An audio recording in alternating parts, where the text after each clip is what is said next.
Last week I looked back at the Forgotten Robot Masters toy line and I asked you, what other toy lines would you like to see me cover on this channel, and give everyone a refresher about where it stands in Transformer history. And to my surprise, a lot of you said Machine Wars, which I thought wasn't all that obscure, but as far as Transformer lines go, it is a pretty weird one.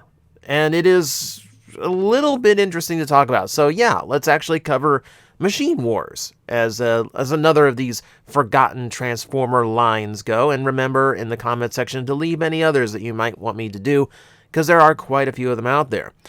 Before we get started here, thank you again to my patrons for keeping this channel going and keeping it alive. Thanks to you, we will be doing the second half of Beast Wars episode reviews.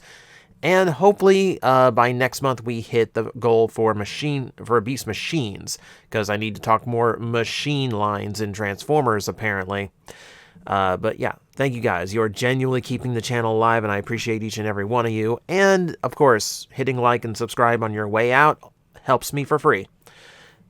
So, Machine Wars itself starts off in a weird spot. The history of it begins at BotCon 1996, where a representative from Kenner won Anthony Gauld, I want to say.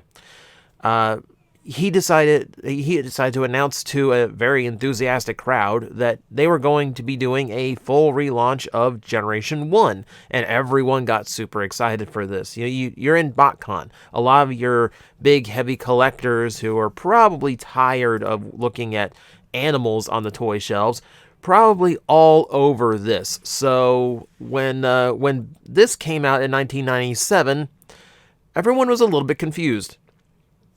So either the planned Generation 1 revival got scrapped, or he just made something up to get the crowd excited, and someone at Kenner felt the need to push ahead with his promise. What we got was Machine Wars, which from the onset is a rushed toy line. It is comprised of 8 molds total across 12 figures, most borrowed from canceled G2 toys or Euro G1 toys that were the bridge between G1 and G2, stuff that never came out in America. So we were getting new molds, technically, but it was also still a repaint line. If we look at the box art just for a second here, it does look pretty plain considering what is going on here. So it's, from this style packaging, it's hard to tell what's even going on about the box. It's just dark blue with this weird yellow breakthrough and just a plain yellow background. Beast Wars was using a plain yellow background at the time, so not knocking that, but Beast Wars was also using a very similar packaging style. They were using the same font. They were using the same layout of where the names and all that went. So already feels like they were just reusing the stuff they already had. Speaking of which, the box art for all of Machine Wars, all of it was recycled. Some of it is from completely different characters. If they didn't have art, like the canceled G2 toys that made up the basic price point.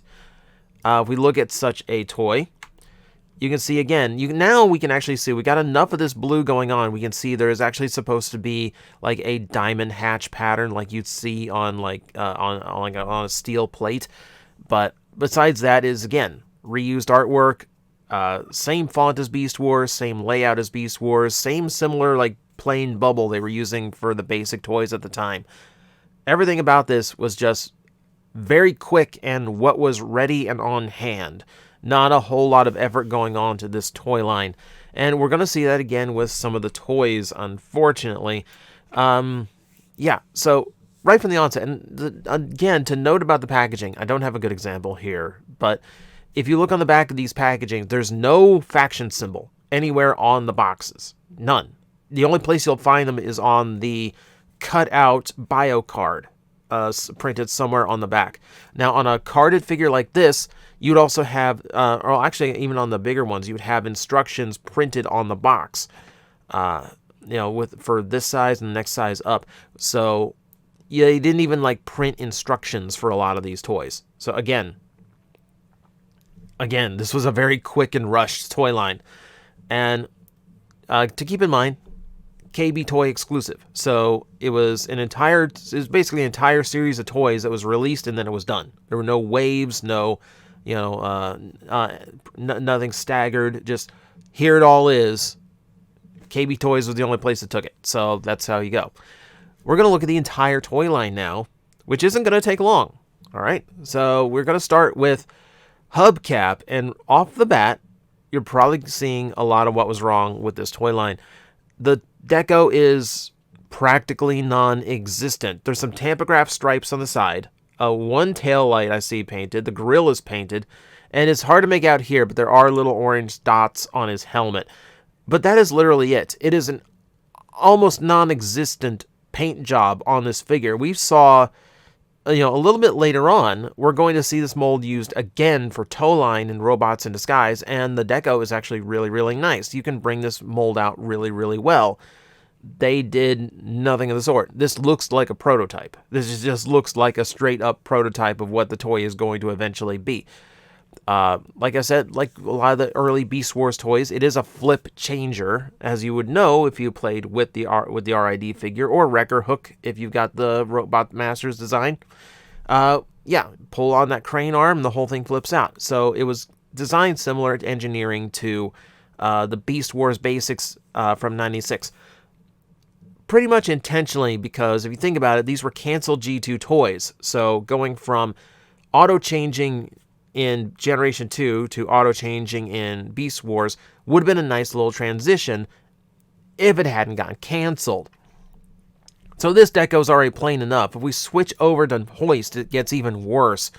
So now we have dark plastic and like dark black and then dark red, like a burgundy color. So there's very little difference there. And then just a little bit of tampographic, and that's basically it. That's basically it for his entire deco. Even his eyes.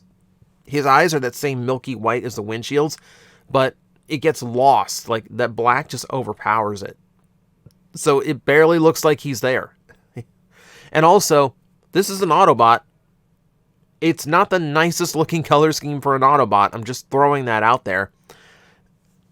Yeah. So you can kind of tell this wasn't an exciting toy line to see. The toys did not look exciting in the packaging whatsoever. And I know people have a soft spot, but like this is not a good deco, especially for a toy that we were seeing for the first time that has an identical mold right next to it on the shelves at the same time. Moving on, let's look at a different mold. We'll look at the Mirage mold. Okay, so this one is a little bit better. It's a little bit better. They definitely put a lot more paint on here, so that's good. We got some more. We got some actual stickers going on. Now, the issue here I took with this mold is that head. Now, this is going to become something of a running theme with these basics for a little bit. For whatever reason, the heads were molded in a completely different color than everything else, so a lot of times they didn't really match very well. Also, you'll notice they didn't paint the face, so it's just like a stark white head with one little dab of blue on the crest. It doesn't come across as a very, like, it's Mirage adjacent because it is ultimately blue and white, but it still doesn't look like the character because of some of the weird deco choices. So, you know, it's really just like, it's an Indy car, make it Mirage. That's basically how that always goes. And then we get into things like this. This is supposed to be Prowl, as you can see by the big spoiler. I don't know why he's got an 8-ball on his on the nose of his vehicle mode. I don't know if he's a pool enthusiast in this universe or what. But again, very, very basic. Like, this particular just shade of white just looks like it looks like a Games Workshop character. It looks like you're supposed to paint this yourself. I don't know what's up with the green head. I do not know what is up with the green head. At first, I thought, was this gang molded? Like, did they swap head? But no, like, it doesn't match. Like, there's some things that don't match up. Like, if I start looking through other figures in the line, it's just weird. And then, like, one yellow tab. There's like the yellow seat. I love. This is hilarious to me that, like, the only dip of color we have outside of this, like, stark white and black is just like one little bit of yellow. Now, when we get into some of the larger toys, the deco is going to get a little bit weirder here, believe it or not. But for now, just take in the fact that we're getting these like super basic things at the basic price point. Moving on, okay, we have our Megatron for the line. And yes, Megatron was just a basic figure. But also, this is not Megatron. This is Megaplex. So, obviously, this mold has a very Megatron bucket helmet thing going on. It very much looks like that's who it was supposed to be. Here's the problem. Yeah, it is the small size class in the line. This one is, again, extremely basic in the deco. I think the cockpit has been painted silver against this like metallic steel blue, but I really do not know. At the very least, the wings got striped. At least the wings got striped, so it actually looks like they're trying to give it some kind of actual plain deco, but still, it is not the most interesting color scheme. And then again with the head thing.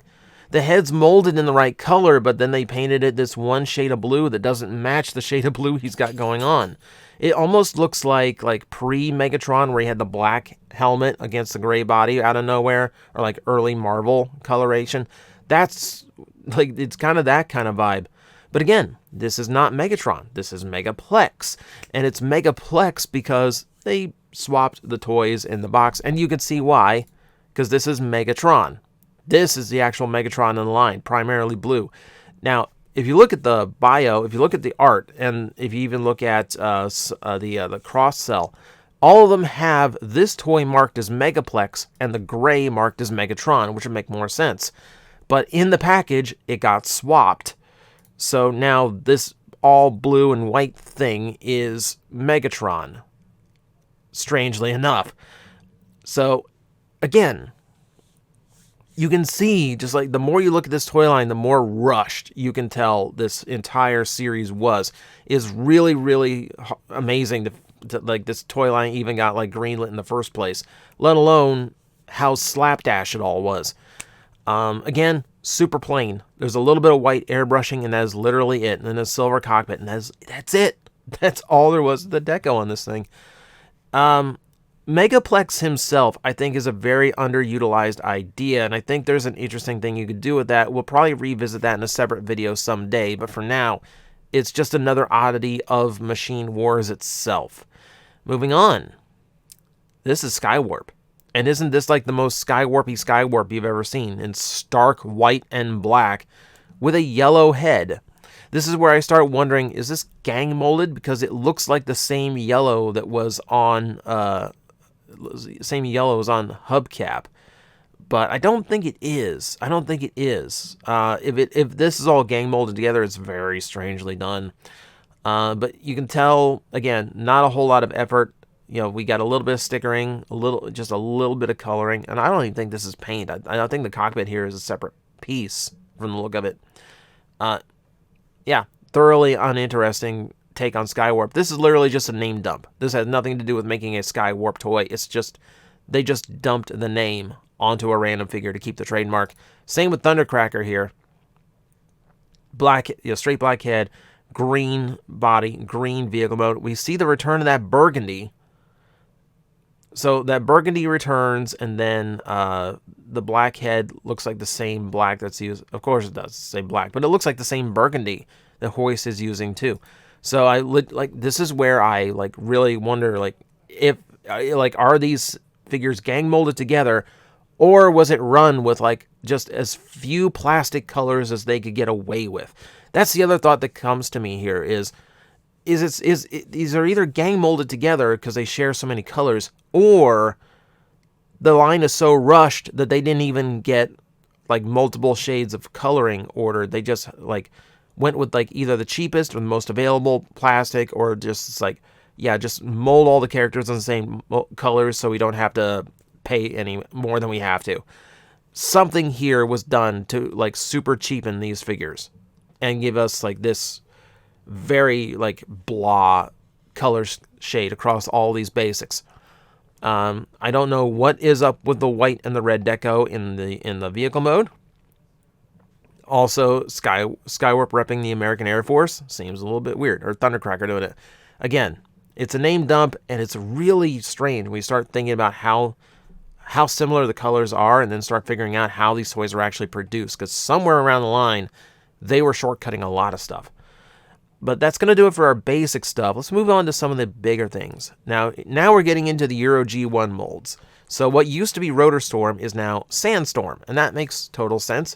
Also representing the Air Force, but this makes a little bit more sense. The camo deco is actually not bad. This like gold and green, they work together as like kind of a military jungle color scheme. This feels like a fully realized figure. You know, it actually looks like a character, and there's enough deco going on here to make me go, oh, that actually looks interesting. So the weirdest thing here is that in the basic line, you have like G2 cancellation. So they have ball joint engineering. They're fully articulated figures.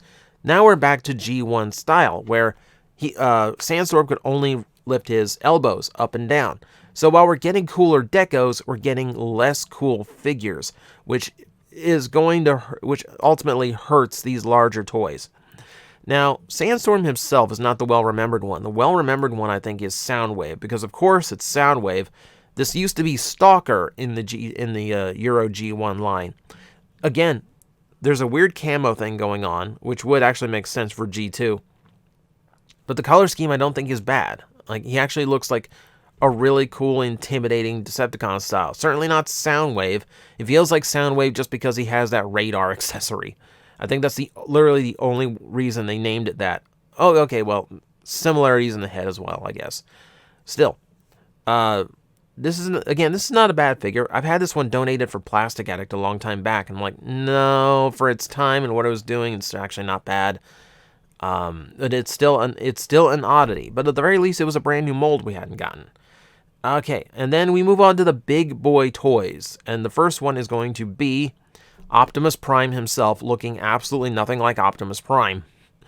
This used to be Thunderclash, and they really pushed Prime's character into this, just as forced as they could. The trailer they made work. The trailer actually looks like Prime. You know, they've got the stripes, it's got the gray, and then when we look at the robot mode, the gray chest is weird, strangely a precursor to Energon in how his truck and robot modes kind of look color layout wise. Painted blue head, no faceplate, a lot of the traditional elements are gone. The arms don't look like they're from a different toy. It's not a bad figure though. A friend of mine gave me this years ago, and I keep meaning to review it, and I didn't get around to it. But the combat tower is not bad. It looks decent enough. The truck and fine, and yeah, for a late G1 toy, yeah, it's not a bad little figure. But it is definitely not Optimus Prime. This is one of the strangest Optimus Primes to ever be released, as it just barely looks like him. And then the one that barely looks like anything is Starscream.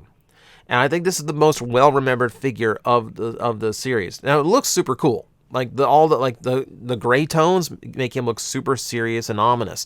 The head sculpt is really, really cool. I actually prefer that bright hit of green, though there's some that came with gray missiles. These are the same green that came with Skyquake, the original version of the mold. But I don't mind that. I like that bright hit of green here. Gives it a look of a little bit of energy going through him. Translucent blue works nice too. The strange thing about this deco, and it's going to be very hard for you to see, but you look at these intakes here on the top of the vehicle mode, and you see there's a little bit of this striping on this lower one. See that? See that? That is where a Decepticon symbol has been painted onto him. You can just vaguely make it out, like a little bit of the shape you can see in front of this blue scope on the top of the vehicle mode. You see those varying shades of black right there in the middle. They tampographed a massive Decepticon symbol onto him in black. On a black figure, they tampographed a black Decepticon symbol. I don't know how that happens. A factory production error, a miscommunication of what colors were supposed to be used, or just plain laziness that this toy line represents. Things you'll notice if you go through, this is a common problem. Like, even the stickering, even a lot of the stickering through some of the larger figures, you start finding colors that were from they're reusing the stickers from the previous versions of the figures. And sometimes they didn't even change the colors of the stickers to match the plastic they were going on. So there's a weird, like, extra hit of color on them for some reason. Things like that, and things like this tamper-graphed Decepticon symbol, will show you just how rushed and slapdash this whole toy line was. And yeah, it's the more you research it, the more bizarre it got. Now, it wasn't done, of course. The Collectors Club, Fun Pub themselves, decided to do an entire Machine Wars themed BotCon set where the star of the entire set was Obsidian and Stryka from Beast Machines. Now, I get it. They're trying to paint Machine Wars as like the war still happening on Cybertron. These are the like ancient generals that Stryka and Obsidian were supposed to be. It's a really weird set where Obsidian is way bigger than Stryka, and there's a very like they're reusing G2 decos, but they obviously they switched them up to be more interesting, and they're not really all that great. They still look boring and weird, and the highlight being on two characters who weren't in Machine Wars is just weird. So like even after Machine Wars is gone, Machine Wars still manages to be a super weird line. So that is essentially Machine Wars in a nutshell. It's a very weird series to talk about. You can tell how rushed the entire toy line was, and the legacy it leaves behind is practically non-existent. If anything, it's more of an appreciation of what we got later on, because this is as much as they were willing to do for vehicle Transformers in 1997, and I think, yeah, maybe the Beasts weren't so bad after all. But thank you for joining me for this video. Again, let me know in the comments below if there's another toy line we want to go back and look at that maybe a lot of people have forgotten about. And hopefully I will see you then.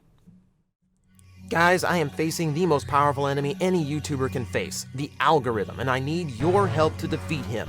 Hit the like button, hit the subscribe button, hit the notification bell, and leave a comment. Every time you do, we attack that algorithm and we drive it back until it can no longer defeat this channel. Thank you very much.